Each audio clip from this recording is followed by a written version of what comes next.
오늘 우리에게 주시는 말씀 함께 읽도록 하겠습니다. 사무엘상 31장 16절에서 31절까지의 말씀입니다. 사무엘상 30장 16절에서 31절까지의 말씀 우리 한 목소리로 읽도록 하겠습니다. 이렇게 해서 그는 다윗을 인도했고 과연 거기에는 그들이 있었습니다. 그들은 온 땅에 흩어져 블레셋과 유다 땅에서 빼앗은 것들을 갖고 먹고 마시고 즐기며 춤추고 있었습니다. 다윗은 해질 무렵부터 다음날 저녁 때까지 그들을 물리쳤습니다. 그들 가운데 400명의 젊은이들이 낙타를 타고 도망친 것 외에는 피한 사람이 없었습니다. 다윗은 아말렉 사람들이 훔쳐간 모든 것을 되찾고 자신의 두 아내도 구해냈습니다. 나이가 적든 많든 남자이든 여자이든 물건이든 그들에게 빼앗겼던 것들 가운데 아무것도 잃은 것이 없었습니다. 다윗이 다 되찾아 온 것입니다. 그는 소떼와 양떼를 모두 가져왔고 그의 군사들은 다른 가축들을 몰고 오면서 다윗이 빼앗은 것들이다 라고 외쳤습니다. 그러고 나서 다윗은 너무 지쳐서 따라갈 수 없어 부솔 골짜기에 남아있던 200명의 군사들에게로 돌아왔습니다. 그들은 다윗과 그와 함께 있던 사람들을 맞으러 나왔고 다윗은 백성들에게 다가와 인사했습니다. 그러나 다윗과 함께 갔던 사람들 가운데 악하고 야비한 사람들이 말했습니다. 저들은 우리와 함께 가지 않았기 때문에 우리가 되찾은 이 빼앗은 물건들을 나눠줄 수 없다. 그냥 자기 아내와 아이들만 데리고 돌아가게 하여라. 그러나 다윗이 대답했습니다. 내 형제들아, 그렇지 않다. 여호와께서 우리를 보호하셔서 우리를 치러 온 군대를 우리 손에 넘겨주셨다. 그러므로 이 모든 것은 여호와께서 주신 것이니 그렇게 생각하면 안 된다. 너희가 하는 말을 누가 듣겠느냐? 싸움에 나갔던 사람의 몫이 있듯이 남아서 물건을 지키던 사람도 그 몫이 있는 것이니 모두가 똑같이 나눠야 한다. 다윗은 그날부터 지금까지 이것을 이스라엘의 규례와 법도로 삼았습니다. 다윗이 시글락에 도착하자 빼앗은 물건을 친구들인 유다의 장로들에게 조금씩 보내며 말했습니다. 여호와의 원수들에게서 빼앗은 물건들을 여러분에게 선물로 보냅니다. 다윗은 또한 베델에 있는 사람들, 남방 라못에 있는 사람들, 얏딜에 있는 사람들, 아로엘에 있는 사람들, 신문에 있는 사람들, 에스드모아에 있는 사람들, 라갈에 있는 사람들, 여라모엘의 사람들의 성에 있는 사람들, 겐 사람들의 성에 있는 사람들, 홀마에 있는 사람들, 고라산에 있는 사람들, 아닥에 있는 사람들, 헤브론에 있는 사람들, 다윗과 그의 군사들이 다녀갔던 다른 모든 곳에 있는 사람들에게도 선물을 보냈습니다. 아멘. 이집트 소년의 도움으로 다윗은 아말렉 군대 진영에 이르게 되죠. 16절 아말렉 사람들은 도착했을 때 그들의 모습은 이스라엘과의 전쟁에 나갔던, 그래서 비어있던 블레셋과 유다 땅에 많은 성읍들을 그렇게 착취하고 살인하고 또 포로로 이끌어왔다라는 것을 알 수 있습니다. 그래서 거기에서 빼앗은 것들을 먹고 마시면서 취해 있었던 것이죠. 이들은 온 땅에 흩어져서 먹고 마시고 있었다라고 성경이 기록하는데 이것은 군사적인 진영 어떤 경계가 전혀 없이 승리에 도취되어서 삼삼오오 온 지역에 퍼져서 먹고 마시는 것에 흠뻑 취해 있었다라는 것을 보여주는 표현인 것이죠. 잔치가 무르익어서 완전히 사람들이 이제 정신이 혼미해져서 경계가 완전히 풀어졌을 그 해질 무렵쯤이 되어서 다윗은 아말렉 사람들을 치기 시작하는데 모든 사람들을 죽이고 젊어서 빨리 도망갈 수 있었던 400명만이 도망을 갈 수 있었다라고 성경은 기록하고 있습니다. 그렇게 다윗은 모든 공동체 식구들과 훔쳐갔던, 그래서 빼앗겼던 모든 물건들, 그리고 그들이 가지고 있던 다른 가축들과 재산들까지도 취할 수 있었다라고 말씀하고 있습니다. 하나님께 묻고 순종할 때 다윗의 400명의 군사는 19절 말씀대로 아무것도 잃은 것 없이 다 되찾아올 수 있게 되었다는 것이죠. 우리는 아말렉 군대의 그 전체 규모를 정확히는 알 수 없습니다. 그러나 성경이 젊은 사람 400명이 도망쳤다라는 것을 보면 당연히 다윗의 400명의 전 군사보다 훨씬 더 큰 규모의 군사를 이루고 가지고 있었을 것입니다. 그러나 하나님의 명령에 순종했던 다윗과 그의 군대는 4장 6절 말씀대로 힘으로도 할 수 없고 능으로도 되지 않지만 여호와의 영으로 말미암아 이들을 승리케 하신 하나님을 경험할 수 있었다라는 것입니다. 이제 전쟁에 승리했던 다윗과 400명의 군사는 돌아오는 길에 이제 부솔에 남아있던 전쟁에 끝까지 가지 못했던 200명의 남은 군사들과 기쁨으로 제어하게 됩니다. 그런데 22절에 이렇게 말하는 자들이 있었다는 것이죠. 22절. 그러나 다윗과 함께 갔던 사람들 가운데 악하고 야비한 사람들이 말했습니다. 저들은 우리와 함께 가지 않았기 때문에 우리가 되찾은 이 빼앗은 물건들을 나눠줄 수 없다. 그냥 자기 아내와 아이들만 데리고 돌아가게 하여라 라고 말해요. 여러분, 먼저 아직 다윗은 공동체의 리더격이긴 하나 왕으로 세워지거나 절대적인 권력을 공동체에서 행사하고 있지 않았습니다. 공포 정치를 하던 리더가 아니었죠. 그러니 이 공동체에 있었던 사람들은 이 하나님을 경외해서 많은 선택들을 뒤밀었던 다윗에 대해서 아마도 오늘뿐만 아니라 그 전에 다윗을 계속해서 반대해서 이 의견들을 내고 계속해서 그런 어려운 이야기들을 했을 것으로 보여집니다. 어쨌건 이들이 오늘 말하는 것은 뭐냐? 또 성경은 이들을 먼저 뭐라고 말하냐면 악하고 야비한 자들이 다윗의 공동체 가운데 있었다라는 거예요. 계획개정에서 이들을 향해서 악하고 불량배들이라, 악한 자와 불량배들이 있었다라고 표현합니다. 아둘람 공동체에는 악하고 악한 자들 그리고 불량배와 같은 자들이 여전히 함께하고 있었다라는 것을 말하고 있어요. 여러분, 이 자들은 처음으로 전리품까지 챙기게 된 이 전쟁의 승리로 말미암아 자기들의 생각들, 악한 탐심들을 그대로 드러냅니다. 전쟁에 참여하지 않은 자들에게는 우리가 얻어온 이 전리품을 절대 줄 수 없다라고 말하는 것이죠.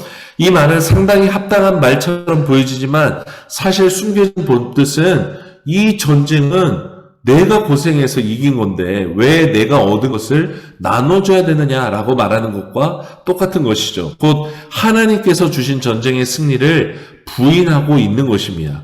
자기의 탐심으로 말미암아 내 힘으로 이 전쟁은 이긴 것이다라고 말하는 것이죠. 그러나 성경은 오늘 이렇게 말하고 있는 자들을 일컬어서 악한 자들이요 불량배와 같은 자들이다, 불량배다라고 말하고 있다는 것을 우리가 주의 깊게 받아들여야겠습니다. 왜 그러냐 하면 23절에 이들의 말에 대답하는 다윗의 말을 통해 우리가 알 수 있습니다. 그러나 다윗이 대답했습니다. 내 형제들아, 그렇지 않다. 여호와께서 우리를 보호하셔서 우리를 치러 온 군대를 우리 손에 넘겨주셨다. 그러므로 이 모든 것은 여호와께서 주신 것이니 그렇게 생각하면 안 된다라고 말해요.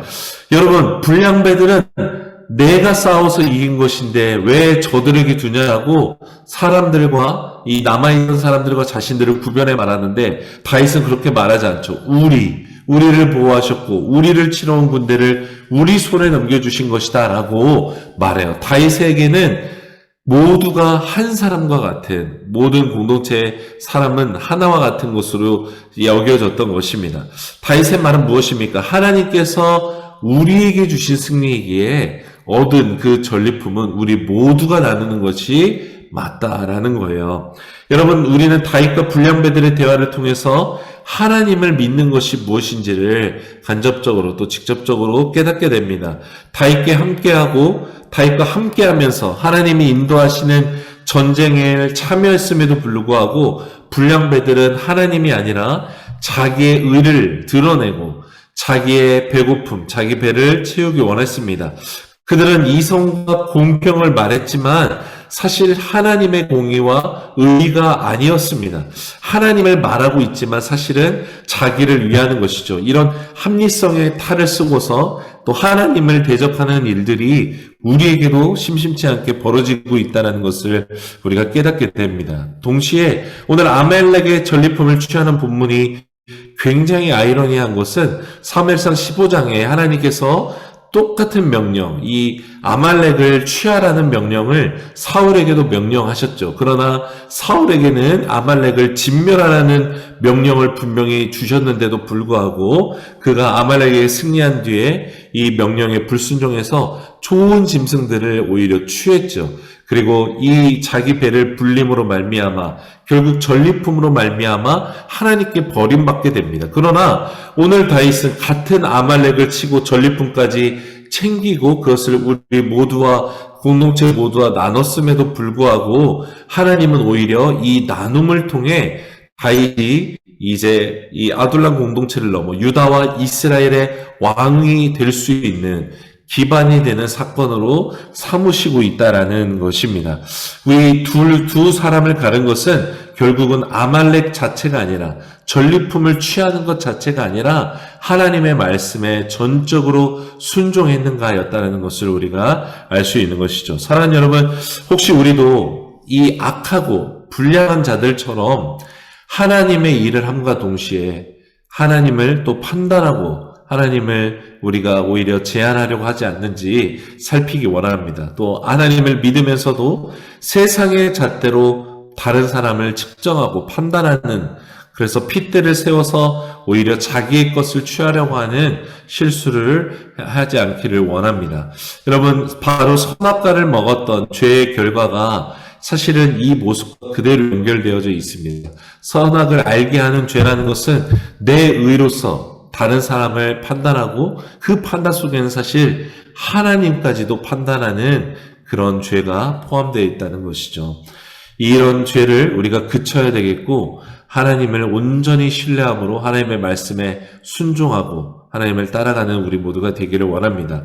하나님의 나라는 우리의 효율과 능력으로서 이루어지지 않는다는 것이죠. 하나님의 나라는 내 이성과 합리성으로 또 형성되지도 않습니다. 하나님의 나라는 오직 아버지의 사랑과 은혜로만 통치되는 나라라는 것, 이것을 우리가 기억하기를 원합니다. 이것을 그대로 보여주는 것은 사실 출애굽했던 공동체에서 똑같이 드러납니다. 완전한 자들만이 출애굽 공동체에 있지 않았죠. 이동을 생각한다면 노인들은 배제되었어야 될 것입니다. 어린아이들도 두고 왔어야 마땅할 것입니다. 그러나 하나님은 불편함과 상관없이 모두를 이끌어내십니다. 또 오늘 불량배들처럼 원망과 불평을 일삼던 사람들이 그들 공동체 가운데 그대로 있었습니다. 우상 숭배하는 자들, 또 만나를 그날치만 챙기라고 분명히 말씀하시는데도 더 많이 챙겼다가 썩은 냄새가 나는 것들을 결국 마주해야 하는 자들, 끝까지 이렇게 하나님을, 이렇게 말씀을 온전히 순종하지 않는 자들이 모두 다 함께 했다는 것이죠. 심지어는 모세에게 대들었던 자들, 왜 우리는 이런 일들만 맡기느냐라고 자기의 일들에 불만을 품었던 자들까지도 있었다는 것이죠. 그러나 하나님은 그럼에도 불구하고 그들을 배제하지 않으세요. 그들 모두를 데려가기를 원하셨어요. 물론 광야 1세대들이 결국 하나님께 끊임없이 불순종함으로 말미암아 죽임당하지만 그들의 후손이었던 2세대들은 약속의 땅에 들어가게 하심으로 말미암아 오늘 그들의 후손이 바로 그 후손들 중에 다윗의 공동체까지도 이어지고 있다는 것을 우리가 기억하게 됩니다. 다윗의 위대함은 무엇인가? 자기 기분과 생각대로, 판단대로, 저들은 내가 오늘 이 공동체에서 쫓아내고야 말겠다라고 하는 것이 아니라 그들까지도 함께 품고 가고 있다라는 것입니다. 그리고 이런 다윗의 판단과 이런 인도함은 하나님께서 이스라엘 백성을 이끌고 가신 것과 똑같습니다. 태도가 악했던 불량배라에서 배제하지 않고 그들까지도 품고 가는 것이죠. 그리고 여러분, 이 다윗의 모습은 사실 예수님의 모습과 그대로 닮았습니다. 예수님께서도 마태복음 13장에서 이 가라지 비유를 통해서 교회 안에, 공동체 안에 외식하여서 끊임없이 그리스도인들, 주님을 따르는 자들을, 회방하는 자들을 뽑아버리는 것이 낫지 않느냐라고 말할 때 가라지를 뽑으려다가 알곡까지도, 곡식까지도 오히려 뽑아지게 되는 것을 말씀하시면서 세상 끝날의 심판을 통해 그들을 심판하실 것을 주님이 말씀하시기도 하셨습니다. 그래서 직접 뽑으셨던 12제자 가운데 타락했던, 그래서 돈, 은 30개에 예수님을 팔아버렸던 가룟 유다를 끝까지 사랑하셨다라는 것을 성경은 기록하고 있는 것이죠. 사랑하는 여러분, 교회가 바로 이런 곳이라는 것, 우리가 믿는 하나님 아버지의 사랑이 바로 이렇다라는 것을 우리가 기억해야 합니다. 내가 곧 부족한 자가 되고 연약한 자가 되고 불량배처럼 말하는 자라는 것을 깨달음으로 말미암아 다른 사람을 정죄하고 판단하기 이전에 그를 위하여서 중보하고 그를 사랑함으로 기다려주고 그를 필요할 때는 그의 죄를 우리가 말해줄 수 있는 그래서 하나님 앞에 돌아올 수 있는 사랑의 공동체가 되기를 원하는 것이죠. 포도원 농장에 거의 끝 무렵에 들어와서 잠깐이라고 똑같은 임금을 받는 자를 사랑할 수 있고 하나님 아버지의 그 사랑 때문에 함께 기뻐할 수 있는 그 공동체로 하나님이 우리를 부르셨다라는 것입니다. 이것은 하나님을 향한 절대적인 믿음으로 말미암습니다. 만약 내가 세상과 똑같이 교회를 판단하고 사람들을 정죄하고 있다라면 우리의 믿음이 하나님으로부터 이탈된 것이 아닌지를 우리는 점검해야 된다라는 것입니다. 이 믿음을 회복하고 이 믿음으로 하나님의 교회된 공동체를 이루어가는 우리 모두가 되기를 원합니다. 마지막으로 26절 이하에서 다윗은 자기가 얻은 전리품을 자기와 교제했던 사람들, 또 자기들이 이동하면서 도움을 얻었던 사람들, 또 신뢰를 이루었던 사람들에게 자기 선물로서 이 전리품들을 보내는 장면들이 기록되어 있습니다. 여러분, 하나님을 주인으로 모시는 사람의 특징 중에 하나는 나눔입니다. 돈이고 먹을 것이고 시간이고 내가 가지고 있는 것을 하나님께서 감동케 하실 때에 기꺼이 나누는 사람, 이것이 바로 하나님을 주인으로 모시는 사람의 특징이라는 것이죠. 사울은 모았지만 다윗은 나눠버립니다. 재물을 나누는 자는 재물이 그 주인이 될 수 없는 것이죠. 소유를 나누는 자는 소유가 왕노릇할 수 없는 것입니다. 무엇보다 다윗의 나눔은 자기 공동체를 넘어서 이스라엘 사람들에게까지 하나님께서 이 아말렉 족속을 치셨다라는 그 승리로 말미암아 함께 하나님을 찬양할 수 있도록 하는 간증이 된다라는 것입니다. 이것은 이제 곧 유다의 왕으로 세워질, 그리고 이스라엘 왕으로 세워질 다윗을 왕으로 준비시키시는 하나님의 놀라운 섭리 가운데 있는 일들이었다라는 것이죠. 사랑하는 여러분, 나눔을 통해 소유가 내 안에서 왕노릇하지 않게 되기를 원합니다. 나눔을 통해서 하나님의 풍성한 사랑이 다른 사람들을, 우리 공동체 식구들, 순 식구들에게도 전해지고 그래야함으로 말미암아 함께 하나님을 높여드리는 이런 일들이 우리 삶 가운데, 공동체 가운데 계속해서 일어나게 될 수 있게 되기를 소망합니다. 오늘 이 말씀 앞에서 우리가 불량배처럼 생각하고 판단한다면 하나님, 이 생각과 판단을 내려놓고 하나님이 주인 되심을 내가 믿음으로 하나님이 버리지 않고 끝까지 우리 모두를 구원하시기 원하시는 그 사랑으로 말미암아 나도 끝까지 사랑하게 하여 주시옵소서.